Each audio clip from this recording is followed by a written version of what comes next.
My name is Chris Mancini. I'm a former Assistant United States Attorney, former Chief of the United States Attorney's Office Criminal Division in Miami for 10 years. During that period of time, I've collected a number of files, and I've actually lived through one of the most important periods in South Florida's history, the period of the Cuban bombers and the cocaine cowboys. And as a result of that, I've collected stories and original files and other things so that we can tell the true story of what has shaped the Miami economy and the people of South Florida. In the 1930s, Miami became known as the Casablanca of the South.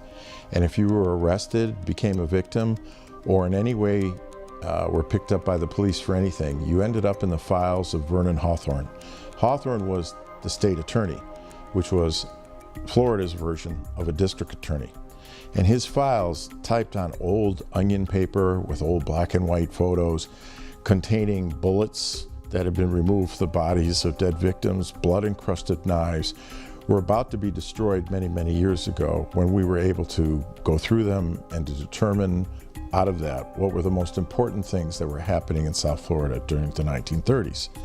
This was the era of the Ku Klux Klan, era when homosexuality and adultery would land you on a prison chain gang.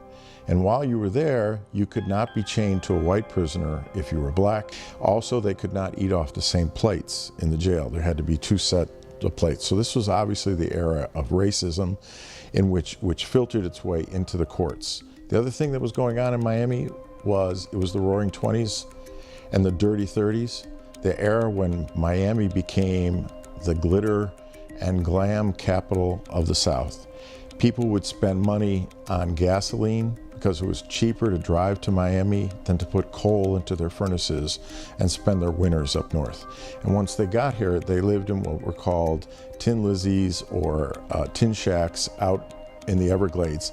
And then they traveled into the downtown area or to the beaches where they could go to the casinos, swim in the ocean, and indulge themselves in all the things that were prohibited in the rest of the country. Miami made a decision to allow people to have what they wanted here because Miami was in direct head-to-head competition with Havana, Cuba. So Miami became the playground for gambling when gambling was illegal, liquor when prohibition was on, prostitution, no matter what else was going on, and any other pursuit that you could think of.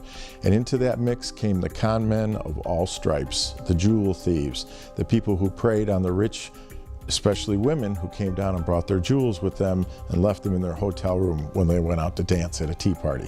And this was Miami. It was a crossroads, as I said, for the rich, the poor, the con men, and all of it happened under that title of Miami, the Casablanca of the South.